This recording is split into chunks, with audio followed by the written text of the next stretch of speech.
I am joined, though, by the iconic Shrek Rave. You guys have over 140,000 Instagram followers. You've played in Times Square. You're opening here in Red Rocks. I wasn't making enough money. We were all just homeless. My sister was a victim of gun violence, shot her 9 times. I freaking had to put all my stuff in storage and then go back home. I was like, I have to do an idea that can help the family. No one wants to be sold a GoFundMe and be like, hey, please give me money. Wait, that's crazy though. You do realize what you just said. How are you doing mentally?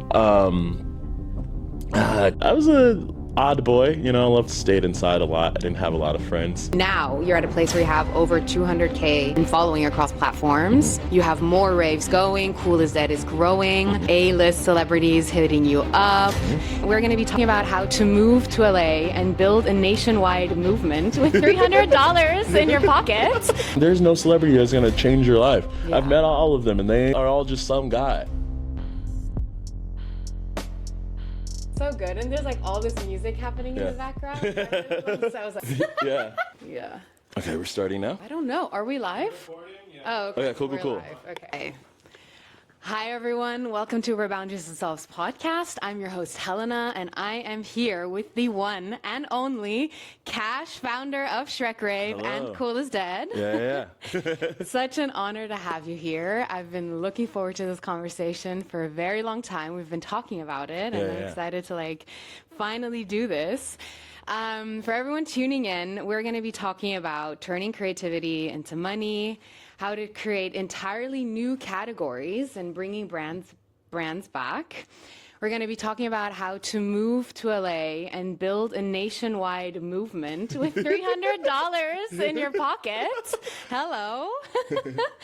I'm just super excited. You and I met at a creator party, sponsored, I think, what was it? It was Meta. Meta? Yeah. It was like Meta's top creators party, like 100. It was like magazine also. I don't know. Yeah, I had no business being there. My friend Steven got me in, and then I found you. Like obviously the outfit was like iconic. Yeah, I love because it it was so a black much. tie affair that they didn't tell me. Yeah, exactly. Like everyone else was like dressed cocktail, and then there was Cash. Boom. No, it was great. I was immediately like, I need to go and talk to him. Next thing you know, we're like working together, building out the brand, building out the website, the digital experience, all that good stuff for Cool is Dead. And that's when I really started to get to know you and how you run things. Because on the outside, if I may say so myself, it's because your whole brand evolves around being silly and being authentic. Yeah. But there's a real engine behind that, right? Yeah. There's a whole business persona that's just locked in. Let me go get this. This is what I'm doing. This is how I'm going to do it. And I was just like, whoa, there's two very different people here. Yeah, that's by design. Yeah, you have to. You have to. Yeah. I want to get into all of that. And I think for today's conversation, what I want people to take away, right? Because we live in a world where there's so much self-editing and we're masking and especially online. And I think that kind of gets in the way of unleashing what we truly have for ourselves, because we can't actually get to the bottom of what makes us unique and authentic. And own that, because we're so afraid of judgment. We're so afraid of looking cringe. And I think that does denies us access from our actual potential. Yeah. So it has a soul thing happening here, but also an actual business thing. Because if you're not tapped into what motivates you and how you uniquely are able to solve a certain challenge, I think, there's a missed business opportunity out there. Yeah. Yeah. I think that there's a new era of within the past year and a half where everyone is all collectively gotten tired of the super polished, the old way of Instagram and the internet where everything has to be perfect. People just want to be authentically themselves and see other people who are like that. And with that, there's a new form of creator that's coming out, and there's a new form of content posting that's coming out where it's just this is just it's kind of like how old Instagram was, where we're just posting pictures of food and stuff. We're going That's back true. to there. There's even a current meme that's happening. We're doing the great meme reset of 2026, where we're just going back to the old ways. We're bringing back Nyan Cat. We're bringing back old YouTube. We're bringing back, oh my God, you know, just being just regular cringe because people are tired of the way that the future is going. And I think like a lot of brands are really like struggling to understand, like especially from a business standpoint. And it's like, wait, but I can't, like, how do I tap into those trends? I think there's like such a gap. Yeah. Like, what do you observe? Like, what is the opportunity for bigger brands? Okay, so what I'm noticing brands are doing, and some brands are doing badly and some are doing great, they're leaning towards putting humans as their characters for their brand. Every brand now has like a young person as their ambassador that they're speaking for the brand, or they're like interacting with the thing. So that way you're like, okay, this is a person. So now whenever a brand does a weird, odd thing, it's the person who's in charge of it and not the brand itself. So like an example with like Shrek Rave, it's like me and my social media manager, Maeve. So I'll just have Maeve be on there just like making a fake podcast just talking about Shrek. Right now we're just doing random stuff, but it makes sense that there's a human being behind it that's like steering the ship.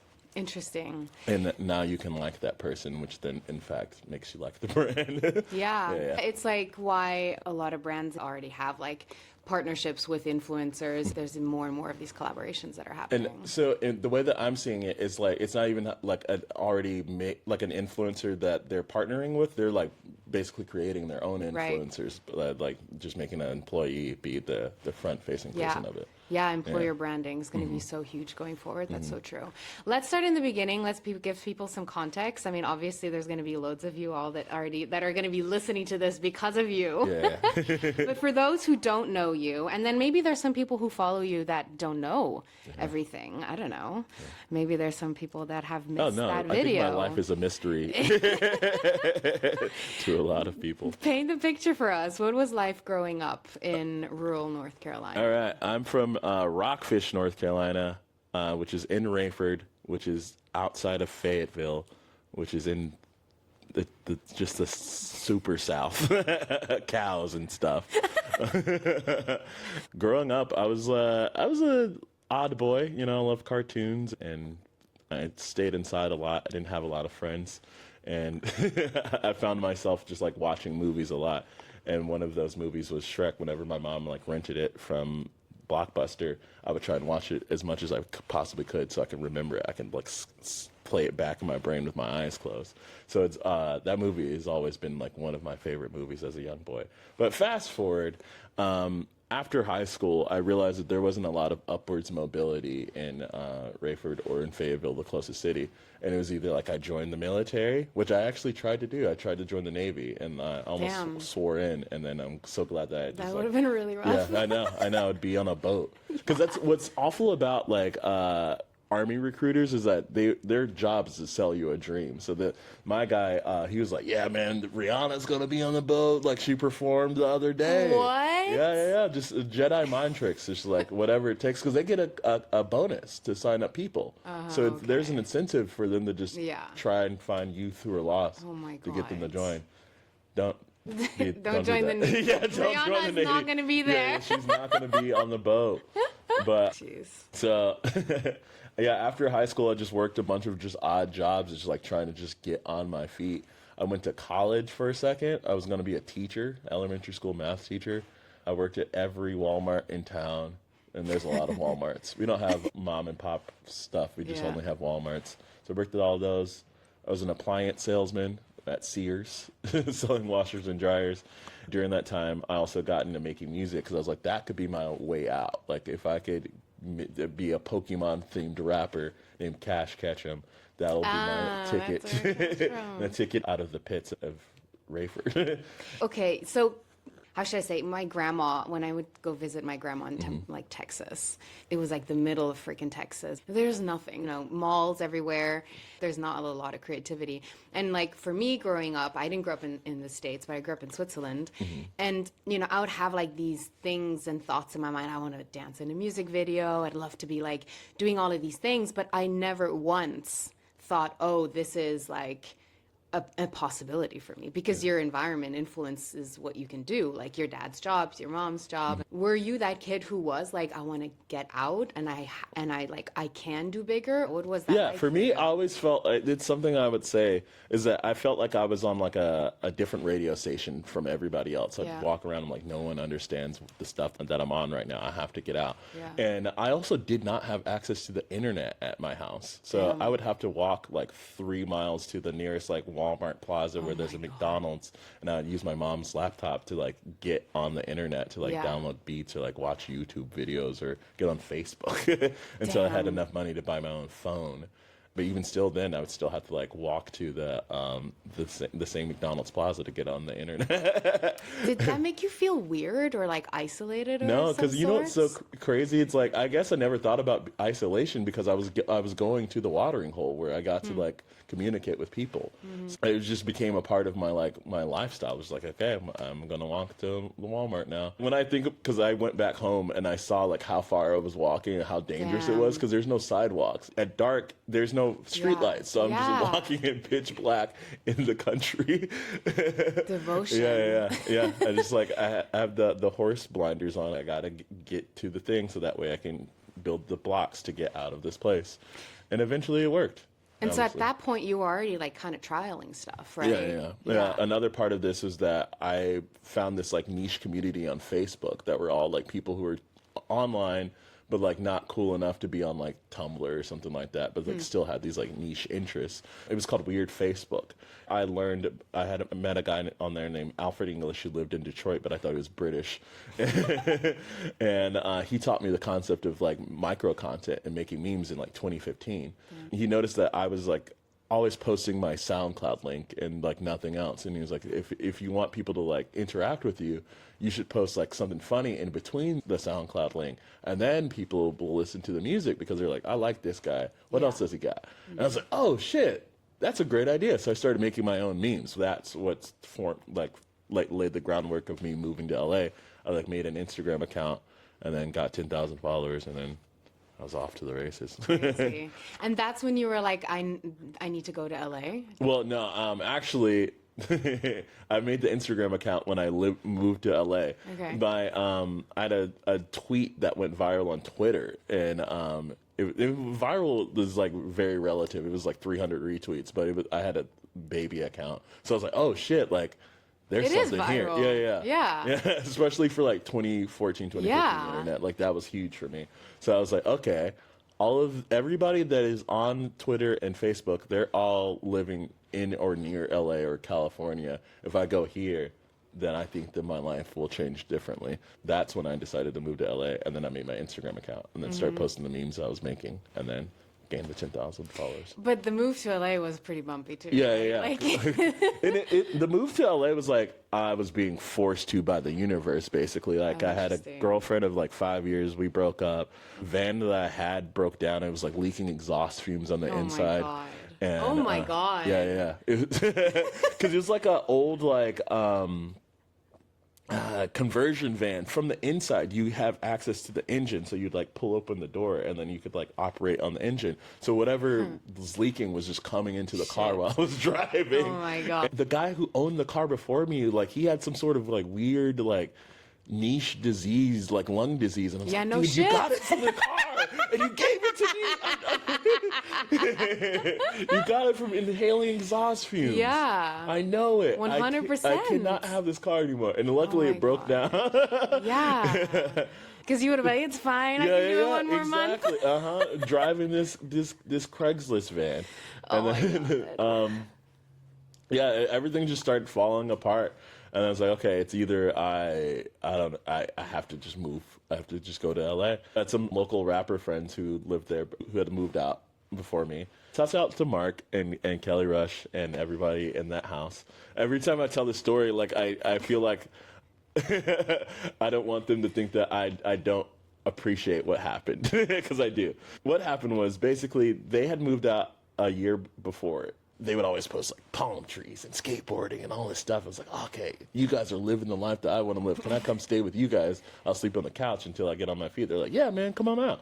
So I get out to Long Beach, and they didn't know that the lease was up on the place that they were staying at, which is the day that I got there, the weekend that I got there, and So much chaos. yeah, and they were like, "Nah, man, you don't have to be worried. We're gonna find another place on Monday." They did not find another place on Monday, so it was just we had to split up. We were all just homeless, right? And I didn't know anyone out there. I had to sleep on the beach the first night, and then Oh my I happened God. to find a friend named Lou who lived in L.A. Or no, she lived in Long Beach, but I met her in Raleigh whenever I was in my like rap group era. I had stayed under her stairs like Harry Potter for a couple of weeks until I just house hopped, and now I'm here. That's Yeah. insane. Okay. Would you have done anything differently looking back, making that move, or you're just No, like, I no, think it I just have happened? to do it. Yeah. It has to be that way because it's Yeah. like even if I had more money when I came out, I still would have made the choice. Like every bad choice and every good choice I made still led me to this point to be here, and I needed to do that. I guess I had to go through that arc. Yeah. It sucks in the moment, but it definitely shapes you. Yeah, that's yeah. for And I sure. said, and I would say that even in 2016, like my worst day here is better than my best day in North Carolina because that's That's how bad it was there. That just Yeah. like made me think, about yeah. like my whole trajectory as Yeah. well. Because we get so accustomed to stuff and we forget about just everything that we have and like have built and like how far we've gotten and the opportunity. Because like of literally just being in one specific place, Yeah, right? Being in there's- LA, like you can open doors for yourself. Yeah, there's so much upwards mobility here where it's like if I became the king of North Carolina, like who cares? Right, Like, yeah. that means absolutely nothing. I've been watching this guy. He's like an Iowa City party promoter, and the way that he talks about it, it just reminds me of being in North Carolina and be like, dude, if this is the best that I can do, I don't know what I do. I can't Yeah. live that life. Yeah. Yeah. Yeah. Shouts out to that guy. I hope you're doing good. No shade. But you make me thankful for the life that I have. You then went on to build Shrek Rave, and you're at a place where you have over 200K in following across platforms. Shrek Rave hit the Red Rocks. Talk about the Green Rocks. You've got A-list celebrities hitting you up. You have more raves going. Cool as Dead is growing. How many shows are you guys throwing on average a week? It's around 6 shows a weekend, give or take, depending on like season as well. We're doing good all the time. So you came out to LA, you're making money with memes. Yeah. And then Shrek Rave got started. Yeah, I guess there's a huge gap Yeah. between 2016 and 2025. The arc of, I'll try and make it short. The arc goes, I get out to LA, I start making memes online, and then I realize I have to make money because the way that I'm making money when I first got out to LA, this is a secret hack, and I would never tell anybody to do this unless you have like advanced street smarts. Yeah, if you're a woman, probably don't even do this one. But if you're ever down bad and you need money, Craigslist Gigs has like jobs. So that's what I would do. I would get on Craigslist, and I was like an ambassador for Marlboro, giving out cigarettes to people who were already smoking. And that was like how I was working, but I wasn't making enough money because I didn't have a car or anything like that. So then I started selling memes to my fans. So it was like, yeah, I'll make a meme of your friend, your enemy, or whatever, $20. And then it turned into, I'll put your song in a meme. And then from there, record labels started reaching out. And they're like, well, put this artist's song in the meme. We'll give you $250. And I'm like, okay. And then I had other meme maker friends, and I would just like send a pack of memes to them. And I'd be like, well, if you give me this amount of money, I can send them to these people. I'll split the money with them. And now it's viral because everyone's seeing this. And look at how many followers these guys have. So I was like, oh, that's a business. I'm marketing. And then from there, I was like, okay, I need people to respect me and what I'm doing. I am an artist. I had decided that I was going to put memes in the MoMA at a meme artist era. I created the world's first meme art show. And if someone... That's so cool. I didn't know that. Yeah, it's called By Any Memes Necessary. That's so cool. And we had like a line like down the street, and I like made physical memes and like put them in the art studio with a bunch of my friends. And that was good. Articles about me and stuff, and people liked it. And then from there, I realized that no one could afford the memes in there because no one had money, but they were having fun being in there, and they were drinking and stuff. And I was like, oh, this is a party. I'm just going to throw parties. So I started doing meme-themed parties. From there, Shrek Rave happens, and then bam. So wait, a few things to unpack before we jump full into like Shrek Rave, right? Like the reality of like building something for yourself, that hustle where you're just like, you're taking whatever's coming your way, right? But then you also need to like carve out time to continue working towards the vision. Yeah. Did you have like a vision mapped out for yourself? Yeah, ever since a young guy, I always wanted to be like a multimedia mogul. Like, God, there's every example that I want to name is a bad person. Because I was going to say Diddy. Or I was going to say Kanye West. No. I was. Yeah. Who's next? I think I know. I can't even. I wanted to be a guy that was like. There's no good black leaders anymore, so it's got to be me now. Yeah. But I wanted to be a multimedia mogul. Tyler, the Creator, he's now, but he didn't exist when I was younger. I was like, okay, I want to make music, but I also want to make clothes. I want to make movies and stuff like that. I want to do it all. Donald Glover is a very good example. At least I have Donald Glover. He's doing good. And Donald Glover, you better not do anything bad, please. But yeah, so I looked up to guys like that when they weren't bad people. So fair. And it sucks because 2013 Kanye West was my like, okay, this guy, this guy is doing all the stuff that I want to do. That's who I was looking up to at that time. I used him as my North Star. I was like, okay, if I can get the music going, people also will listen to what I have to say about fashion or just letting you my opinions and stuff. I went about it in the way that made sense for me. Like I still made music, but the memes started taking off, so I started going in that direction and then looped the music back into it and then kept going from there. What I love about your story, and I think this is like so indicative of like the new brands that are coming on, emerging from the internet, is like how you draw people to you. Traditionally, the marketing is so like outbound, meaning like there's so much push ads just to get your product out there. And then you have to like go and sell to people, whereas you're drawing people in, you know, there's like this inbound process. Which is it's cool. because no one likes being sold to. And that's something I realized with making memes is like, if you're giving something to someone, they'll be more happy to come to whatever else that you have to sell. One of the reasons why the meme marketing, like the original way that I was doing it worked was like, okay, if I have a funny thing and there's a song in it, the song is the ad, but you're listening to the song as a part of a whole other thing. And you're like, well, I like this song that's happening. Who sings this song? Oh, you do. Yeah. I like that. I like you. I'm joining in. You're World a funny guy. building, and identity, branding. It comes back to kind of what branding essentially is, but just like more human. Yeah. I feel like I'm a human billboard, but I'm not going to annoy you about it. Like, you already know what it is. So that's been my whole thing is like, I don't want to bonk people over the head. Like, please buy my thing. I want you to join in on it. I want you to be invested into what I'm doing. I did an interview with NBC and I talked about my meme marketing business and it went viral. So everyone knew about the method that I created. Big major labels were like reaching out. So I'd like worked with everybody, but also everyone had studied my sauce. Now everyone's like pretty much just doing the thing that I'm doing. So the market's oversaturated. I'm battling against myself. So I was like, I have to just pivot and do something else. That's when I started leaning more into doing parties. This is the same problem that I'm having right now with Shrek Rave.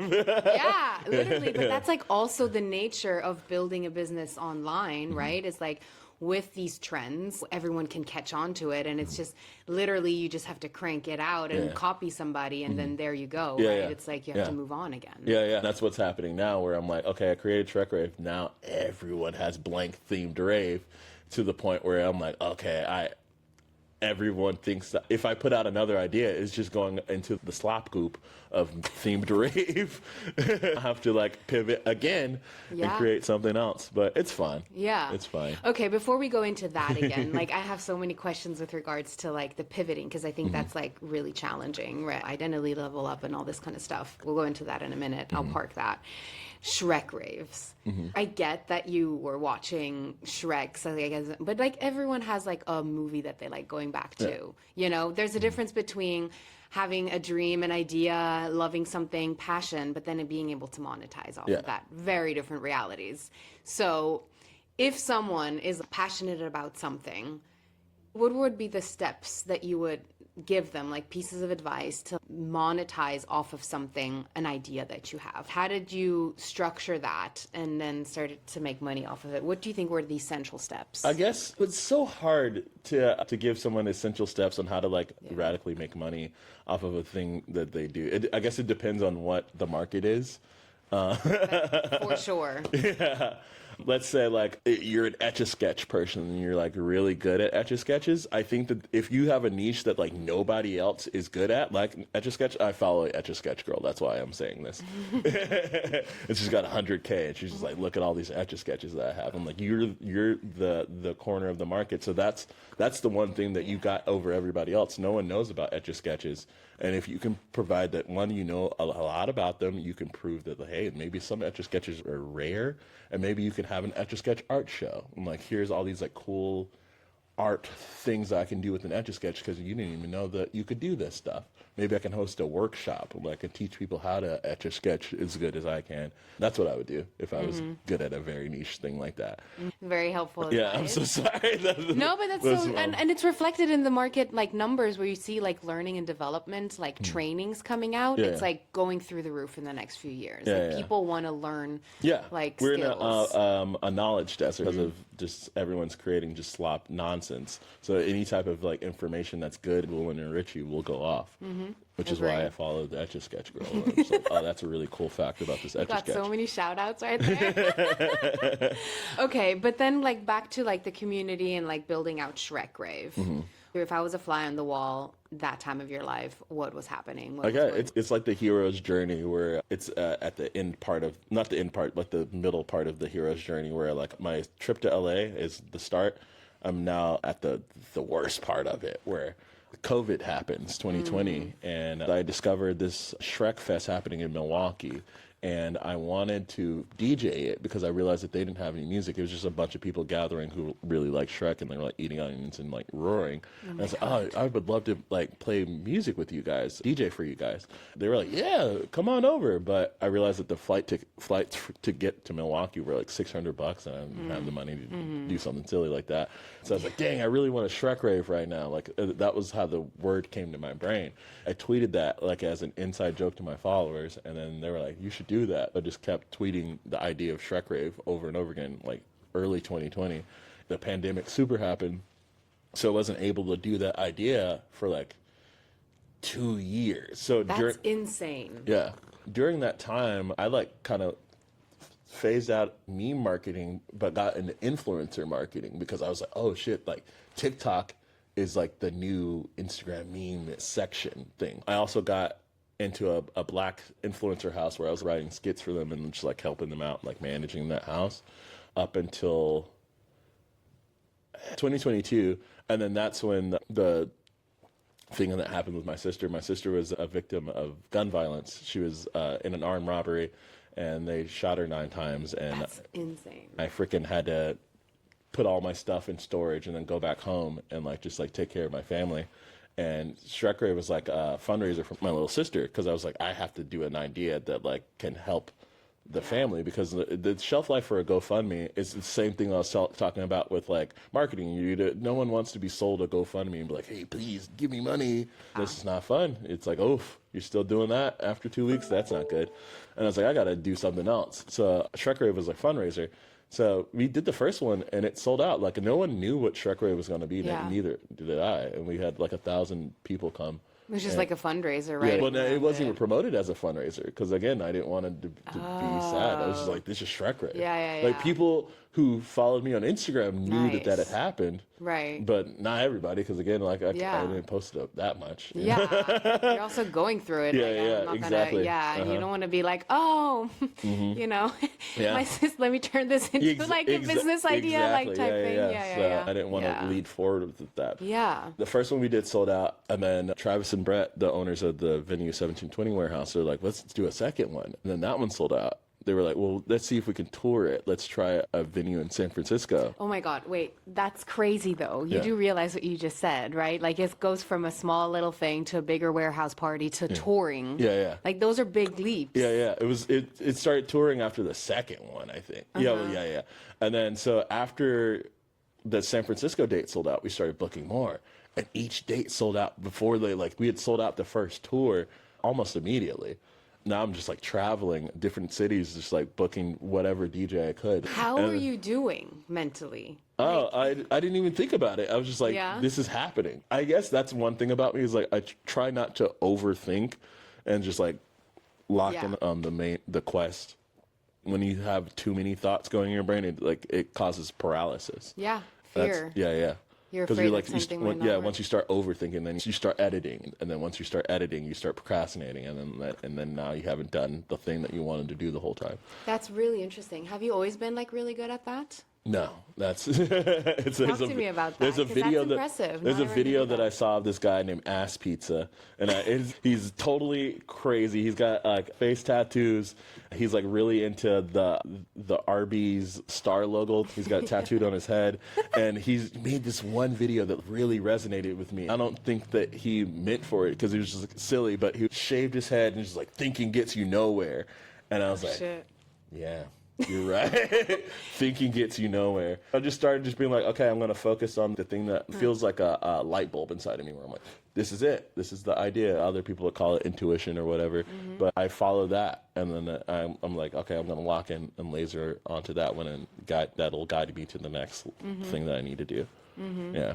That's so interesting. When it's a full body, yes, I'm like, oh, okay, this is for me. I need to go for it. But then I also feel like I have all these other things that I need to do for whatever conditioning that's left there that I still need to like clean up. Oh, it also has to be this. It also has to be this. Do you deal with any of that? No, that's one that, and again, like I always talk about like perfectionism being like a form of procrastination. Sure. I think I even said this to you before is like McDonald's wasn't built in a day. The original McDonald's was like selling like spaghetti and like nonsense before they you have told me that. yeah, before they learned how to franchise it. You are never going to have the perfect product. So a lot of the stuff that I put out sucks, and that's okay because eventually it's going to get better and then it'll look cool. I've just learned like I don't care. You have to develop this. I read a book called Effortless Mastery. It's for like playing piano, just like getting into the flow state every time and just get on the piano and just like doing stuff. And there's a way that you can achieve like, okay, you don't care, but you care at the same time. And that's the sweet spot that I'm in where I'm like, I know I have taste and I know things are supposed to look in a certain way. I know that I can't do that right now, but I know that if I keep going, that eventually I'll build up to that taste level. There's so much gold in what you just said, right? Like for everyone listening, I think like number one is like go after what lights you up, like lock in, don't think too much about it. And then I would say also like you can't be doing it haphazardly. Like there has to be devotion, and the more you do it, the more reps you get in, the stronger your muscle is going to build. Like and then the cringe doesn't even matter anymore because it's like 10 videos ago. Like no one's paying attention to 10 videos ago. And then you can always delete it too. Yeah. I have an idea for a show where it's like field trips with cash, and I know that eventually like I want it to be like this high production polished thing where I'm like going to learning stuff, but right now I'm just like I just got a little DJI camera and my creative assistant Asia. We're just gonna film me going to NASA, and it's not perfect, it's not the ideal scenario, but like I'm getting it out there and I'm gonna keep making more, and eventually it'll be the thing that I want it to be. What would you say to people who have an established following? If you look at LinkedIn, for example, a very different beast. There's a lot of seriousness, and it's like, I have all the accolades, I'm doing all of these things, yay me, right? It's starting to become a little more authentic. I'm trying to make it more authentic on there, but I think that's where a lot of brands struggle a lot because they have like an established name, an established brand, and so being imperfect, looking cringe is associated with like bad press. Do you have any experience working with brands where they've had that concern? Not really, because I think at this point, anybody who's like working with me like understands the method that I'm trying to put out. A lot of people are now realizing that even like Kim Kardashian, I've noticed that she's like switching from being like the polished person to like she's going underground. She's like tapped in with underground rappers now. Oh, really? Like obviously because of Northwest, I think they're like trying to get her online as well. She's trying to make like more candid, like I'm a regular person type content.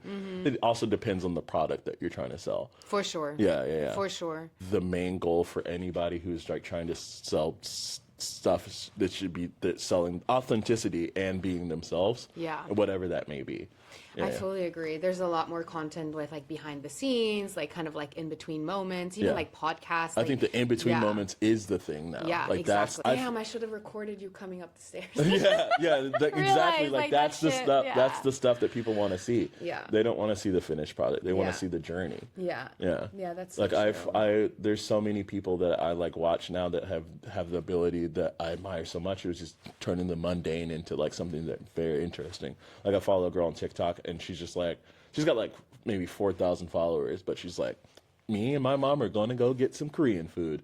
I'm like, hell yeah, I'm going to watch this whole 4-minute video. It's not a part of her main quest, which I'm not sure what it is, but like those moments, I'm like, it makes me like, okay, whatever else you got going on, I'm here for it. Because I buy into you as a person, coming back to what you just said.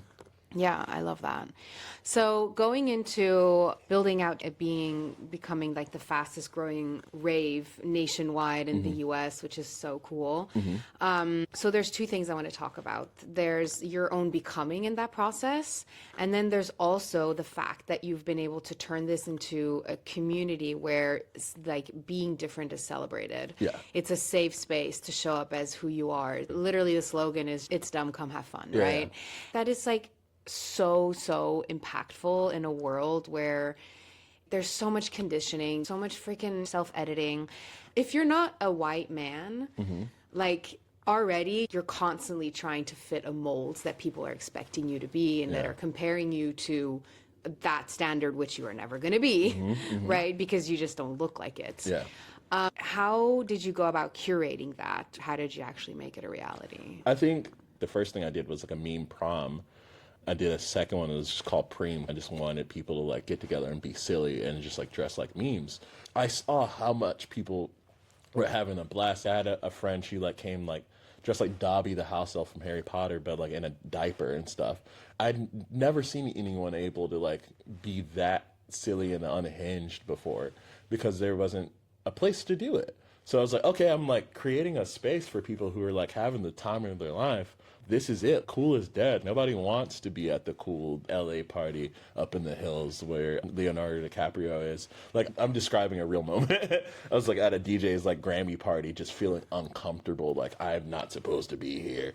Why is Leonardo DiCaprio there? That's not good. This feels wrong. I don't know how to talk to anyone. I never wanted to feel that feeling ever again. The feeling that I felt were at like my meme prom. I was like, this is the best night of my life. Everyone's having so much fun. It's like pink and colorful. Everyone's dressed like cartoons that I like. Like this is the way. I started just leaning into doing that, and I would just think of like new meme themed things to do, just so I can just keep living in that world that I was creating. With Shrek Rave, like even on the flyer where I'm like, it's dumb, just come have fun, cool is dead, don't think about it. I didn't put any DJs on the flyer, like you're just coming for this dumb idea. I'm not trying to sell you anything else, but just that you guys come into this thing and dressing like characters from Shrek. And that's what happened. But you do realize that's like really strong, right? Because like where most of us are so focused and subconsciously trying to fit in, trying to, I'm uncomfortable, but I'm going to go and try to talk to Leonardo DiCaprio because like, that's what I'm going to be able to put up online. And like, then everyone's going to love me, right? This need of belonging is like, so it's ingrained, right? We're community people. Like for you to be like, no, like, fuck that, I'm gonna go and create my own thing. Like, you do realize that, like, that's not exactly normal, right? I will say, because, again, The Cool is Dead comes from me. Maybe like 2017 me would have been up there being like, maybe I should rap for Leonardo DiCaprio. Maybe he'll put me on. Like looking for like the celebrity savior is like one of the things where I'm like, this is the worst thing. There's no celebrity that's going to change your life. I've met all of them and they are all just some guy. And once I realized that, like I was like, okay, I bet on myself. I bet on my thing. my world that I'm creating. And that's another thing where I'm like, I never focus on having like celebrity guests be like the thing that is a draw for what I'm trying to do. Like, if someone's famous is playing, they happened to be there, and that happened. It wasn't announced. It was like a funny thing that was like, ha ha ha. Look, Zach Fox is here, guys. Did you know that? And I think this is like really worth a moment, like pausing for just like the audience, right? Because it's like when you have the clout, when you have the network, you live in LA, you have the business that's running, you have the accolades, the success. Of course, it becomes easier to be different, right? And be like, yeah, I am the person who's gonna like have pink and green hair, right? But like when you're starting off, you don't necessarily have that. I think what's worth noting for like people tuning in is like, you have since a teenager in small increments started just like doing your own thing, and that's just been like the normal thing. Like you've just built that trust with yourself. Yeah, like even when the rap group that I had in 2012, 2013 was called Weirdo. I was a weirdo, and then my friends were weirdo. I didn't want to call us the Weirdos because I thought that was lame, kind of like a punk band. So it was like Weirdo all together, and like I've been like that since. Yeah. Way back in the day. Yeah. And so now it's like your business is growing. What are the kind of like the identity changes that you've had to like make, or do you not? Because like you've pivoted so much in your life. Yeah. What do those pivot moments look like? And is it like consciously you're just like here and you're like, oh, here's another pivot. Like I need to level up. Here's what I'm going to do. Walk me through how those moments happen for you. Mainly like after seeing Shrek Rave blow up, and then seeing a lot of people be inspired and then create their own blank themed raves, I realized like, okay, the shelf life for what I'm doing, if I don't innovate right now, I'm going to be left behind because everyone else is going to be on to something else. So I got to start doing something else. I consume a lot of content in a way that I guess is like different than other people, where I'm studying what's about to happen next, what everyone should be doing next, and then trying to create something based on that. So right now, my big thing is like, okay, live streaming is the thing. They don't realize it, but like the Twitch space is huge. People watch streamers just sit and just do, either it's talking or playing video games, but they spend a lot of time with them, but also give money to them. It's interesting. Yeah, it's a very interesting space. That whole Twitch stuff transfers over into YouTube as well, because people are watching like long form content. Short form is the gateway, but you want them in long form watching you for a long time, because once you're there, they're with you forever. I've noticed that's been like the new space that I like want to get into, but also bringing my business into it, because like I can live stream the raves, I can live stream myself at the raves. Like I have a whole world that like people haven't seen before. So that's what I'm like moving towards now. You always have to just find a way to keep moving forward. That's one of my biggest things is like I've often been copied and like replicated, but they can't copy me exactly, but I can see what they're doing and then add it to my thing. So I will never be mad whenever I see something that's like inspired by what I'm doing. I get to collect their data too. Yeah. It's all out there. You can all see it. Yeah. We've talked about consistency. We've talked about curating space, having that purpose. I want to kind of go back into like the whole community aspect with Gen Z and kind of lean harder into like the trend aspect that you're so good at. Because like right now in business, like brands like Aloe or just like the biggest podcasts of the world are all about building trust and community and building out, essentially using that as a marketing platform to connect with Gen Z in a more authentic way. You've done that. You've monetized off of that. What are like the success factors? Because now you're like having to do it all over again, right? What are the pillars that you know you're going to have to hit to build a really strong, engaged community that connects with like Gen Z? For me specifically, like I was saying, is like the live stream content aspect of it. Okay. I've realized like pretty much the concept of TV is over. No one's watching anymore, but the new TV characters are the live stream people, those creators. Those are the ones who are like launching at a stardom that I've only seen Michael Jackson do. There's a kid named IShowSpeed who's like famous in all of the whole world at this point because he live streamed himself like in China and all this stuff, and then like every nation became like, okay, I want him to come to my place and show off our place and make it like a popular thing. I hate that I attributed my IShowSpeed to Michael Jackson, but that's the only thing I've ever seen someone do what he's doing. I think Kai Cenat is also like one of the top streamers, and what they're doing is like Hasn't transformative. Tyler been on his show? Yeah. What his platform is like a portal to a group of people that you wouldn't normally be able to reach. Those people who watch Twitch streamers, again, like they have deep, maybe they don't have deep pockets, but their pockets are that culture. That's the next gold rush. Twitch is TikTok in 2020. And I can't not address like AI. How Yeah. do you see with all, like, I literally just did a training for like AI marketing campaigns where we don't need to build out a full set for something to shoot, like, I don't know, a swan with this celebrity in a bathtub. Like that would have never been possible. Yeah. B, we can now in a few hours create different variants. There's consistency in modeling. Like, so there's all of this new content. Like the AI slop is kind of like, there's that, there might still be that, but now there's like really high level content coming out with AI. The conversion is performing actually even better because the AI can speak more clearly and people understand them actually, which is a huge part of like sales, for example. Yeah. How do you see that I think influencing your world? Okay. My world specifically, I'm always going to try and, I'm not going to try, I'm just going to maintain just using human people. If I use AI, it's like as a tool, like, okay, like I want to use this thing and then replicate it with a real person just so I can see it, that it's real. As far as using it to replace labor, I just don't like it. Not even like an ethically thing, it's just not my whole thing. Also don't like, it does feel like I'm being tricked when I see an AI person trying to like sell me something. I know that there's a huge upswing in AI marketing content where I think I just saw one the other day where it was like a lady that was like selling like some sort of insurance or something like that, but it was like a complete AI video.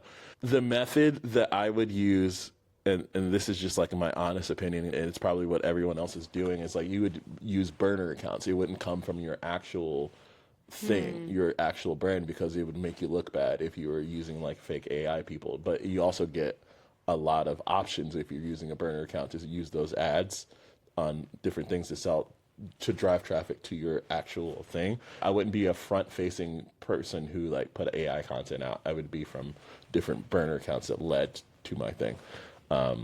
Smart. Yeah. It's like, don't associate that with me. Yeah. But I know that it's probably more cost effective to do that. Yeah. Especially if you don't have a lot of money, but you do have Google Banana or whatever the fuck. That one, Hit Banana that, Nano or whatever. Hit that. But yeah. And as far as the consumer goes, it's like, it sucks because at this point it's getting almost impossible to tell what AI is or whatever. So you're just gonna have to create a general distrust for all content. I mean, if that's already happening. Yeah. People are like, well, I saw this news and realized it was just like fake. I went down, you know? Yeah. We're gonna have to form some sort of like new media literacy program. It's gotten to the point where I'm seeing real videos and then not thinking that they're real because my brain can't comprehend something. Like, I just saw a video today. It was like a lady who looked like she was in her late 50s doing a bunch of backflips in a school. I was like, oh yeah, AI video. I look in the comments, and no, it's real. It's just a 14-year-old girl who's kind of heavyset, and she had dyed her hair blue a couple of days ago and then turned her hair gray. And she was a cheerleader. And everyone's like congratulating this 50-year-old woman or saying you're AI. She's like, no, I'm 14, guys. Why are you saying this? And yeah, we've found ourselves in a scenario where no one understands what reality is anymore. We're going to have to come to grips with that. But as far as selling stuff, you're up for grabs, I guess. Looking into the next chapter, what does success mean to you now? After everything that you've accomplished and achieved. I guess that's a cool thing about me. I don't think I'll ever find a full like Thanos sit down moment where I'm like, I did it. I snapped away half of the universe. Now I can finally sit down. I guess that's what I'm chasing, is the Thanos sit down moment. I don't know. Maybe when I'm the president, I can be like, okay, I did it. Is that something you can be like, I'd yeah. And I feel like genuinely I could, if I locked in hard enough, I could be the president. For sure. It seems like really easy to do at this point. If you have enough money. Yeah, and I gathered a following enough all around America that like the thing that I do and like me as a human being. Yeah, president seems... I'd vote Like, for you. yeah. Someone who's like all about authenticity and safe spaces to be weird. Like, yeah. I'm down for that. Yeah, and a secret third way of doing capitalism. Exactly. You know what? You've actually changed like my perspective on data, where I'll express this. I've been recently into Peter Thiel and Palantir, right? I like think about like the concept of dystopia and like how they use data to obviously like spy on people and stuff like that. I would make a positive utopia because we know what the people need, and I can assign them to a person who has access to that thing. It doesn't make sense to be like, okay, we're gonna punish you for thought crimes that haven't happened yet. I would help you get help before you committed the crime. So that's what I would do with access to the evil data that Peter Thiel has. I think like what I will say as like someone who works with a lot of data, I think the key here, and we're seeing a lot of AI, like for example, I was in San Francisco and like talking to a founder who's building like an AI doctor. It's all about trust, right? Yeah. And they don't train their AI and the interactions based on what people are putting in unless the person asks them to. Yeah. And I think that's where like the transformation and the shift has to happen is in the transparency and how data is used, because there's all of these like They're all tricking you into taking your data. Yeah. Like therapy platforms are all selling your like therapy data to Meta. Yeah. What the hell is that? You know, that's where we destroy trust. Yeah. And that's where there is a dystopia. Yeah. You know, so be transparent, like let people self-select what they want you to do with your data. Because people would be more than happy to be like, okay, you're gonna give me things that will help me? Yeah. Yeah, I'll tell you what you need to know, but just what you need to know. Yeah. Instead of me tricking you into giving you permission to my Yeah. whole phone, and then you're listening to my phone calls. Yeah. Now I'm seeing ads for socks that I talked about 2 days ago. Yeah, exactly. What the hell? Yeah. Of course, everyone is like suicidal at 15. Yeah. Like, no shit. That's what I would do when I was president, is use data for good. I like that. Yeah. With that. All right. Well, that was really, really cool. Thank you so much for sharing. Thanks, everyone, for tuning in. And until next time. Thank you.